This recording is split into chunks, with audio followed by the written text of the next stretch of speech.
Hello, my name is Chris and I'm a U-Haul hitch professional. Installing a hitch on your Dodge Grand Caravan can lead to some amazing adventures, such as biking, camping, or road trips to your favorite destination. You can even tow a U-Haul trailer just about anywhere in North America. Now let's take a look at how I completed this Curt Hitch installation. You will need the following tools or supplies to complete this installation. We will begin this installation by lowering our exhaust at 2 hangers. There is a third hanger and I will point it out. If you struggle to install the hitch, go ahead and lower that one as well. First, let's support it with a strap. The first exhaust hanger can be located here in the rear near the muffler. Use a 13mm socket to remove this fastener. Hanger number 2 is just forward of the cross member. And a third exhaust hanger can be found forward of the larger muffler in the exhaust system. This can also be lowered if you do not have room for your tools. We will now remove the bumper fasteners that we will also use for the hitch installation. On the passenger side, you will remove 2 fasteners, one 15mm and one 18mm. You again will want to use your extension. Save this hardware for reinstallation with the hitch. On the driver's side, you will remove 3 fasteners, one 15mm and 2 18mm.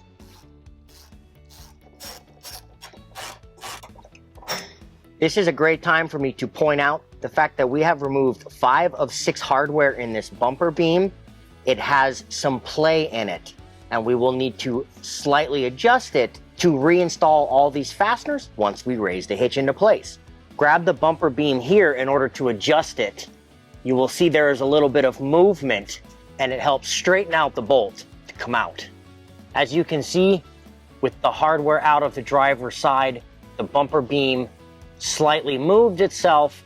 You will not be able to align the hardware until it is moved. A pry bar can be used to align these locations. We will do this once we've raised the hitch into position. The manufacturer's directions do call out a small trim to the fascia for the hitch to fit. However, I surmise this is for certain models or certain trims, as I have installed the hitch without it being required. So let's raise the hitch into position and test our vehicle and see if we need to make the cut before we do. We're now ready to raise the hitch into position. I will be using the U-Haul exclusive hitch jack. If you do not have one, I would recommend getting a second set of hands. This hitch is extremely heavy. Begin by lifting the passenger side over the exhaust first, and then continue raising it into position till it's flush against the frame so we can check for the fascia cut. As you can see, no trim is required for the vehicle we are working on. If you discover a reason you need to trim here, go ahead and lower the hitch and follow the manufacturer's directions to trim that area. We're now ready to reinstall the factory hardware. Depending on your region, you may encounter the need to wire brush this hardware, or maybe even wire brush the weld nuts in the bumper beam. In some cases, the bumper beam has stayed perfectly aligned and the hardware will go right back in. In other cases, like what I'm experiencing, they're not truly lined up and we now need to do some prying to get them back into position. So let's grab our pry tools, our sockets, and some tape and take a look at the steps to pry the weld nuts and align them. I will begin at the rear with the 15mm fastener because it's the easiest weld nut to pry into place, and they will get easier as we work our way back.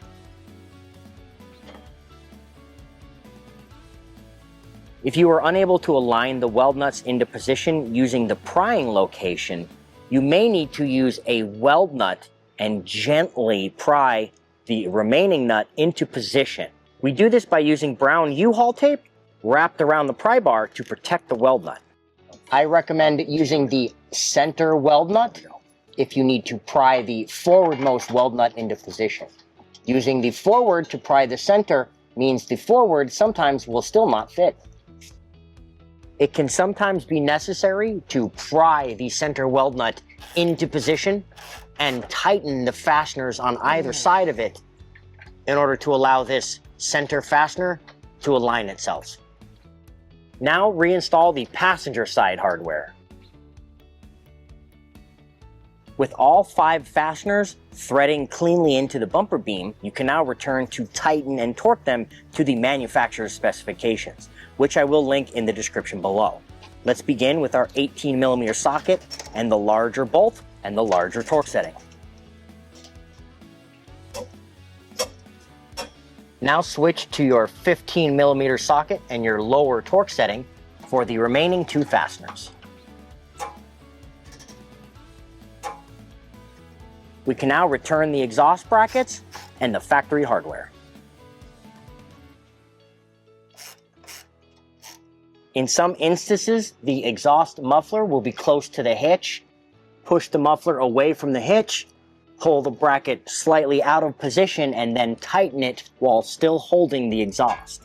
Moving the bracket helps create more space between the muffler and the hitch. Let's go ahead and give it a wiggle test and confirm our customer will not hear rattling. You can now remove your exhaust strap. Now that the hitch is installed, we've pulled the vehicle onto level ground to show you some important measurements. This is a 2-inch hitch receiver. From the pinhole to the end of the bumper is 3 inches. From the ground to the top of the inside of the receiver is 12.5 inches. These measurements will help you determine the necessary length, rise, or drop of your hitch accessories like a ball mount, bike rack, or cargo carrier. If you have any questions about the products seen in this video, or if you'd like to schedule an installation with your local U-Haul hitch professional, please visit us online at uhaulhitches.com. You can also download the U-Haul app using the link in the description for even more ways to manage your hitch and towing needs.